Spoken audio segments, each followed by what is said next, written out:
Welcome back to Sports by GSMC Podcast Network. I am your host, Jeremy Lapidus. If you are just tuning in, we just finished talking about the record-setting deal signed by the Cowboys star wide receiver, CeeDee Lamb, finally getting a deal done, and he is ready to prepare for Week 1 against the Cleveland Browns.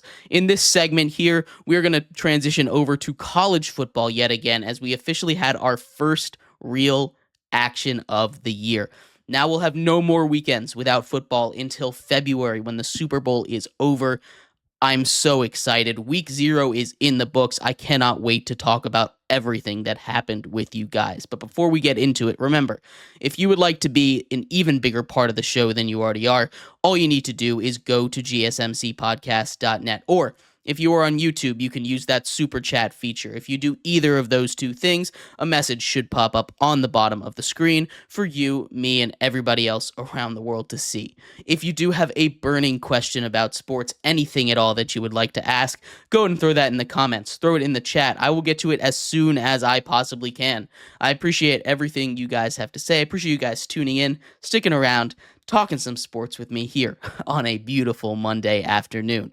But like I was saying, in this segment here, we're going into the world of college football specifically to break down a week of upsets. College football week 0 came and went on Saturday. We are officially in the thick of it. The offseason is over. It is done. And what a way to start off this new era of college football. I've been talking about it all last week when we were doing our college football previews, but this is officially a new era of college football. This is the NIL era.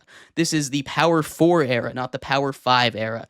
This is conference realignment, transfer portal. Everything is brand new, and they kicked it off in style over there in Dublin, Ireland. You had number 10 ranked in the AP preseason poll, Florida State, looking for revenge after being let go or left out of the AP college of the college football playoff last season after being an undefeated champion of the ACC, which has led to a lot of things we're here now. But they take on ACC opponent Georgia Tech over there across the Atlantic Ocean, right across the pond.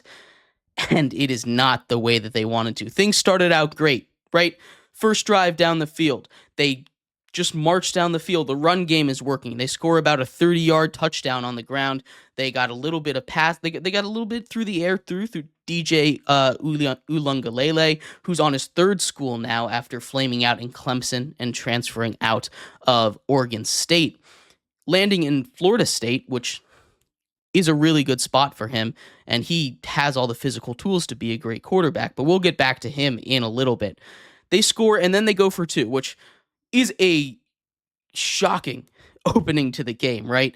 First drive of the new college football season, first drive of the new college football era, and you go for 2, and not only do you go for 2, you snap it halfway across the formation to the left, which is awesome. I've never seen that happen before, and I think it's a super cool trick play. But it's completely legal. It works. They go for 2. They're up 8-0 to start the game.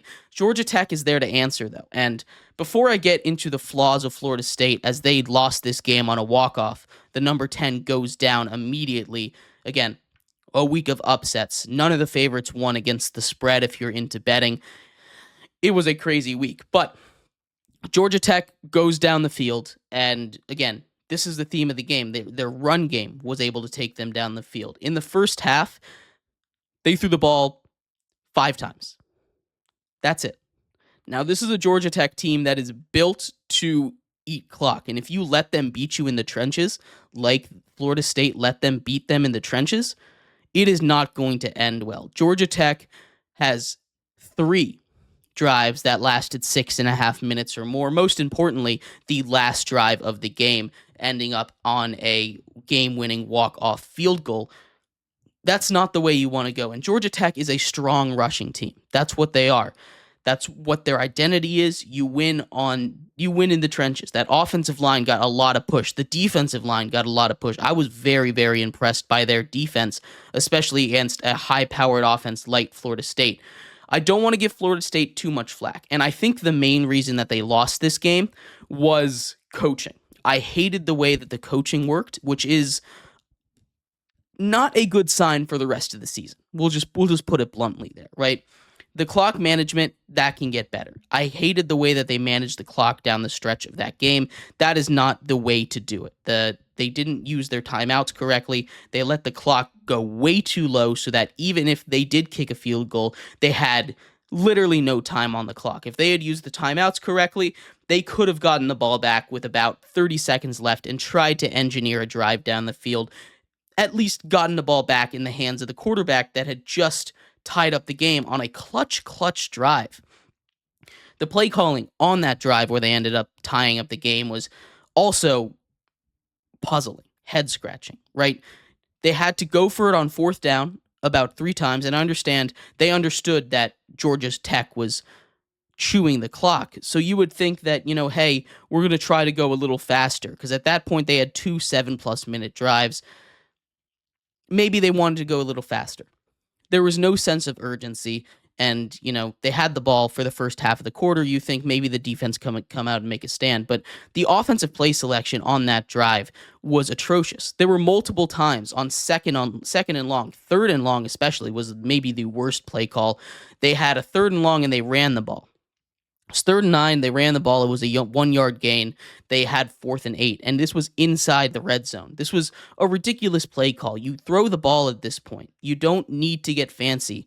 Georgia Tech had been dominating on the defensive line and the offensive line. Your running game at that point was getting no push, and really outside of the first drive, the running game wasn't really going anywhere for Florida State, which was supposed to be one of their strengths. Now, I know they had a lot of transfer portal guys, and I know that it might take a second, and especially in this new 12-team college football playoff format, they still have a chance to get in. But this one stings. This one stings bad. Now, I do want to keep some praise onto Georgia Tech here. I'm not going to go overboard. I've been hearing some Heisman rumblings for their quarterback, which I think is a little ridiculous. He played good, but that was a really good game from him. He's not a Heisman candidate. He should not be in Heisman talks. He's a really good dual threat quarterback, big physical guy, fast runner, can get around the edge, can break all the angles with his speed, and his power can get through a couple guys, and he's got a good arm too. But he's not the best player in college football. He's not close to that level, and I think one big win, one kind of signature win, is not enough to thrust yourself into conversation. So we need to wait for a lot of other people to play. Overall, very impressed with Georgia Tech and what they're able to do. If they can get a lead, like a 2-possession lead early on in a game, they're going to be really tough to beat. Now, they do have a tough schedule, so that I'm not saying they're going to be 12-0, 11-1 kind of situation, but this is a team that really does have a shot to surprise a lot of people. I'd be surprised if they didn't make a bowl game, and they're on the up and up, even if they do finish like 7-5, 8-4 this year. This is a team that should be very proud of the direction they're going in, and they have a very bright future. Getting on to some of the other games, or excuse me, I never even got to DJU. People are blaming him. And some of that is for good reason. He wasn't particularly on point. He's always hyped up as this great quarterback, and he is a good quarterback, sure, but he's not up there in ranks. He's not up there. He always was supposed to be up there. He's supposed to be the next successor in the line of great Clemson quarterbacks. He never got there. He struggles against good opponents, but he made a lot of really clutch, tight window throws in this game, especially on that last drive that he had the ball in his hands. There's a lot of blame being put on him. You know the stat in the first half, his average depth of target was behind the line of scrimmage, -0.1 yards. But, if that's what they're going to do, that's what they're going to do. He's not supposed to be the focal point of this offense. The focal point is supposed to be the running game, and that just kind of disappeared towards the end. This is a team that can rely on him, I think. Now, they're not going to rely on him to throw 30 times a game, but he can throw it 15 times with solid accuracy, and he'll get better. He's warmed up. It's week 0. They were across the pond. They were in Ireland. I don't want to heap lots of blame on him. I think he did a relatively good job. That's not to say he was perfect. I think most of this blame should go on the coaching staff. They didn't prepare their guys. They didn't get them in the mentality to go and fight, and I think it really showed. Georgia Tech came out with a passion, with a fire, and Florida State was just, let's go play some football, guys. Let's go have some fun. This is They needed to come out and be ready to play hard-nosed football because that's what Georgia Tech is ready to do. And they just weren't ready for it. So I blame the coaching staff more than anything, but this is something that they can bounce back from. It's going to be a lot tougher now, especially in an ACC that I think is a little underrated. But they still have a path to the 12-team college football championship playoff. So we'll see how that goes. Outside of Ireland, the other games that were going on, there were a couple of huge comebacks. SMU almost losing to Nevada, who's supposed to be one of the worst teams in the whole FBS this year. Not a good look for your first game as a Power 4 member. It's good that they got the win, but they were huge favorites. They were unable to really make the jump. New Mexico State loses after being up 14 points in the fourth quarter. It's brutal. Again, these aren't teams that are supposed to be great. These aren't teams that are thinking they're going to compete for national accolades, national titles. But, when you're up that big, you kind of want to take those. You kind of want to win those, and it stings to lose them. And like I said, just another thing. Lots of upsets, not necessarily in the fact of underdogs winning, but when you go to the spread, not a single one of the favorites covered. And Hawaii's another one. They were supposed to win big against Delaware State, one of the worst teams in the country. They were 40-point favorites. They end up winning by 20. But that run and shoot offense that they were supposed to run, it was supposed to be extremely exciting, fast-paced, but they were behind the sticks. They were behind schedule a lot of times. They were getting to 3rd and longs, ending up in like 4th and 1s and punting on these short downs. They weren't getting down the field. That offense is supposed to be electric over there for the Rainbow Warriors. We'll see if they can improve. But again, it is week 0.